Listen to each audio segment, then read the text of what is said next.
सूर्यनारायणं वन्दे देवी त्रिपुरसुन्दरी गुरूनधिगतार्थांश्च निरन्तरमहं काम्यमपि कर्म त्रिविधं तत्र आरम्भणीयं केवलम् ऐहिकफलकम् आमुष्मिकफलकम् ऐहिकामुष्मिकफलकञ्च इति त्रिविधम् अस्ति। तत्र आद्यं किं केवलम् ऐहिकफलकम् आद्यं नाम त्रिविधम् इत्युक्तम् आद्यः प्रकारः स्वीकर्तव्यः। आद्यं नाम केवलैहिकफलकं काम्यकर्म कारीर्यादि कारीरी इष्टिः इति काचन इष्टिः वर्तते। इष्टिः यागः, इष्टिः नाम यागः इत्येव। वृष्ट्यर्थं वृष्टिः नाम वर्षा, तदर्थं क्रियमाणः अयं यागः कारीर्यादिकं। तत् ऐहिकं नाम इहलोके फलं ददाति। इदानीमेव फलम् अपेक्षितं चेत् केवल ऐहिकं पश्यतु। तत्तत् समयवर्ति शुष्यत् सस्य संजीवन हेतु वृष्टिकामिना क्रियते। तत् कारीरी इति कर्म ऐहिकफलकं कर्म तत् केन क्रियते? तत्तत् समयवर्ति शुष्यत् सस्य संजीवन हेतु वृष्टिकामिना पुरुषेण क्रियते। तस्य कोऽर्थः?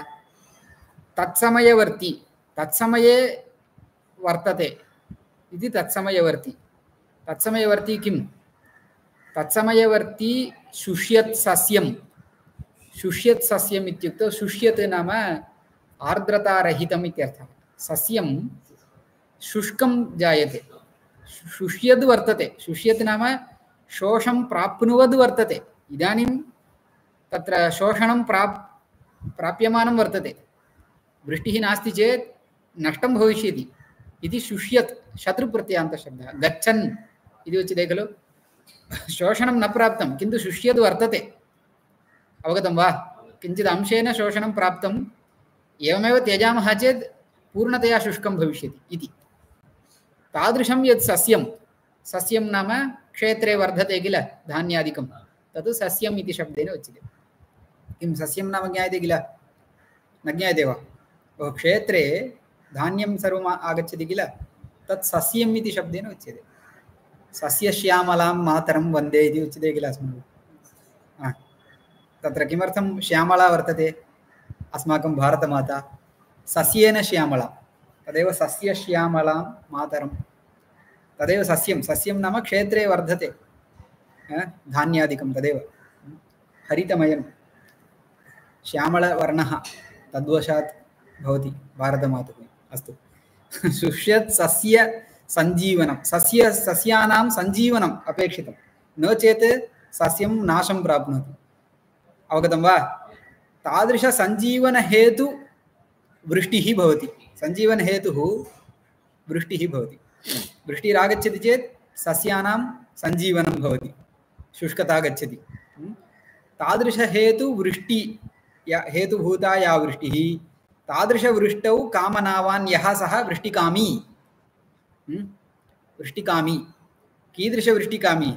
शुष्यत् तत्समयवर्ति शुष्यत् सस्य संजीवन हेतु वृष्टिकामिना पुरुषेण कारीरिष्टिः क्रियते।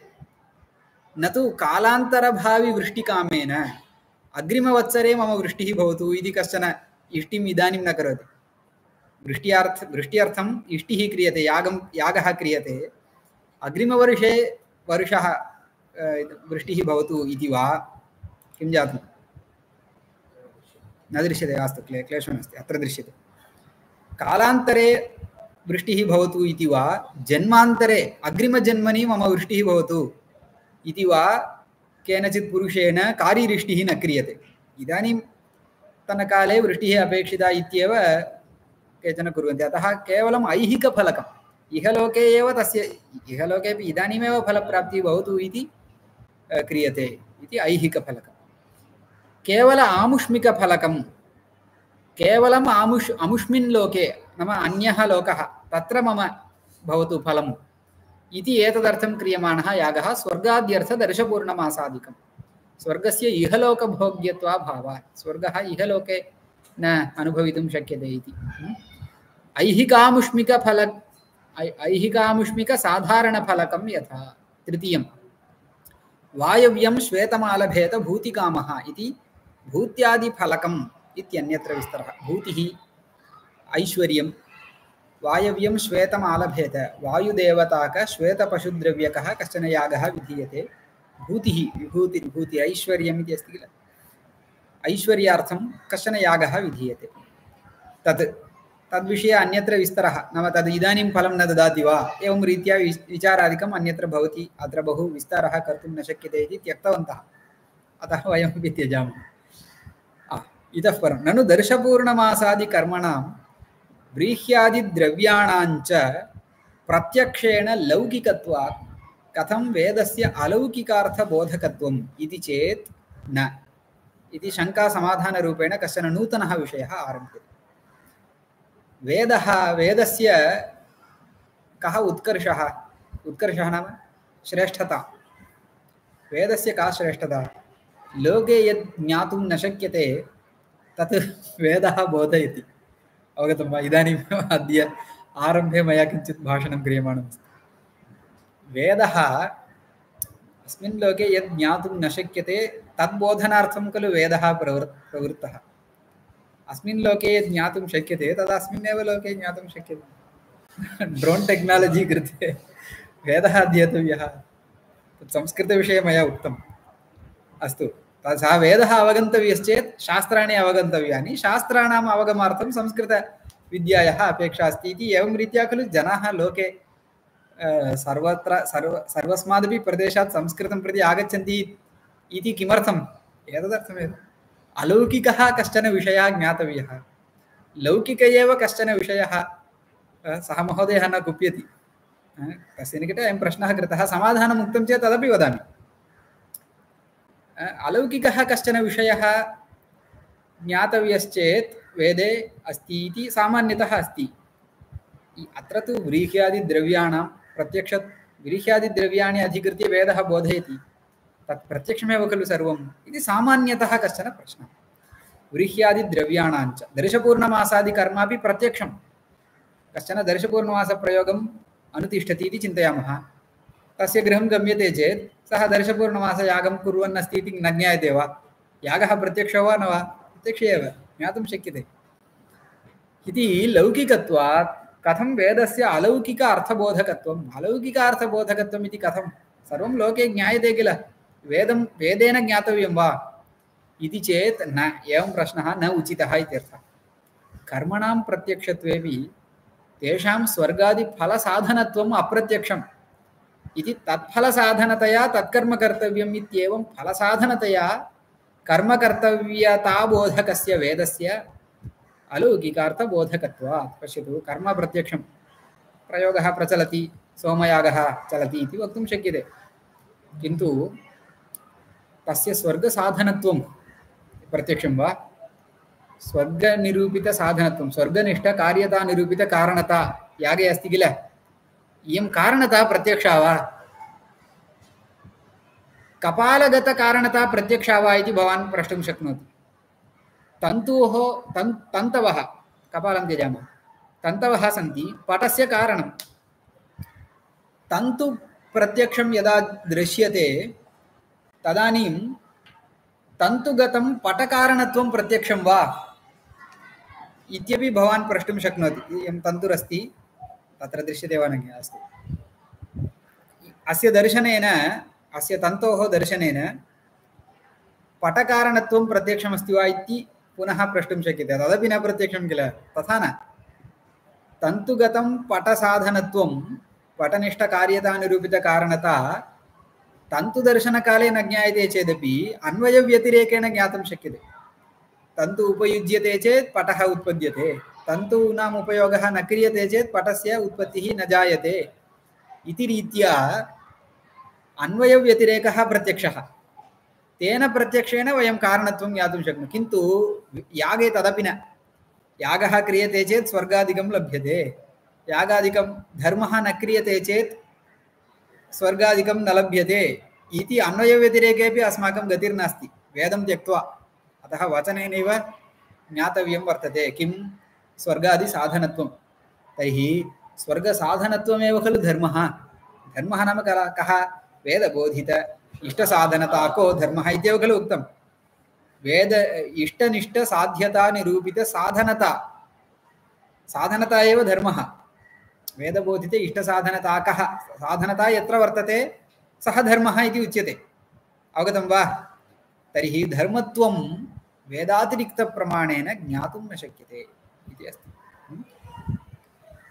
तदेव अत्र उच्यते कर्मणां प्रत्यक्षत्वेपि तेषां स्वर्गादिफलसाधनत्वम् अप्रत्यक्षम् इति तत्फलसाधनतया तत्कर्म कर्तव्यम् एतत्फलसाधनतया इदं कर्म कर्तव्यम् इति कः जानाति कश्चन दर्शपूर्णमासप्रयोगं करोति कथं भवान् किमर्थं करोति इति प्रश्नं कुर्मः वयं तस्य निकटे सः वदति स्वर्गार्थं करोमि स्वर्गार्थम् अयं यागः कर्तव्यः इति भवान् कथं जानाति इति पृच्छामः चेत् सः वदति वेदेन ज्ञातवान् किन्तु तन्तुवायस्य निकटे वस्त्रकारः कश्चन तस्य निकटे वयं पृच्छामः एतद् उपयुज्यते चेत् पटनिर्माणं सम्भवति इति भवान् कथं जानाति अहं जानामि मम पिता कृतवान् तदहं दृष्टवान् इत्येव वदति किल सः अत्र तु तथा वक्तुं न शक्यते यः याज्ञिकः तस्य पितापि याज्ञिकः भवेत् किन्तु सः स्वर्गे तिष्ठति इति अयं कथं जानाति न जानाति सः स्वर्गेपि भवेत्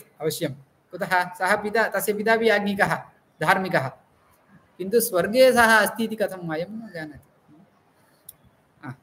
तत्फलसाधनतया तत्कर्म कर्तव्यम् इत्येवं फलसाधनतया कर्म कर्तव्यताबोधकस्य वेदस्य अलौकिक अर्थबोधकत्वात् एवं व्रीह्यादिद्रव्याणामपि अलौकिक अंशः वर्तते ज्ञातव्यः पश्यतु यागादिक्रियासाधनत्वं न प्रत्यक्षवेद्यं यागक्रियायां व्रीहिः साधनम् इति प्रत्यक्षं न इत्युक्तौ यागे उपयुज्यते खलु व्रीहि उपयुज्य खलु सः पुरोडाशं कृतवान् इति वक्तुं शक्यते किन्तु अयं यागः व्रीह्याख्यद्रव्येण क्रियते चेत्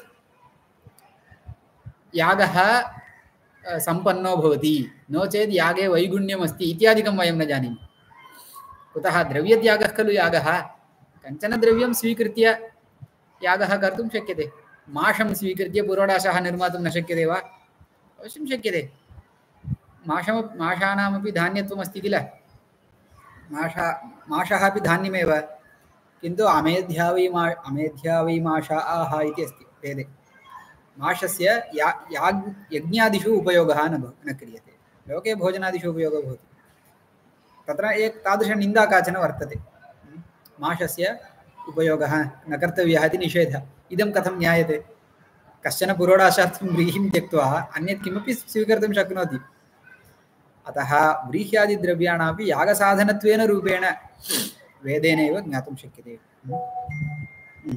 फलसाधनतया कर्म एवं व्रीह्यादिद्रव्याणां यागादिक्रियासाधनत्वं न प्रत्यक्षवेद्यम् इति तद्बोधकस्यापि वेदवाक्यस्य अलौकिकार्थबोधकत्वम् इति न दोषः इतः परं भावनाविषये विचारः भविष्यति विधिवाक्यस्य विधायकत्वप्रकारः इतः परं कथ्यते विधिवाक्यस्य विधायकत्वं कथम् इति इतः परं भविष्यति तद् वयं श्वः पठामः नूतनः विषयः तत्र किञ्चित् वक्तव्यमस्ति आकाङ्क्षात्रयं सर्वमस्ति भावनाविषये भवन्तः अपि ज्ञास्यन्ति किल तत्र काञ्चीपुरे गच्छन्ति वा तत्र तत्तद् शास्त्रे विद्यमान पारिभाषिकशब्दानां परिचयं कुर्वन्ति मीमांसायां भावना इत्यादि कानिचन मुख्यानि तत्त्वानि सन्ति तानि ज्ञातव्यानि अत्र अयं विचारः आरभ्यते भावना विषये किञ्चित् निरूपणम् आरब्धं तदारभ्य श्वः पठामः मङ्गलश्लोकः सूर्यनारायणं वन्दे देवी गुरूनधिगतार्थांश्च निरन्तरमहं भजे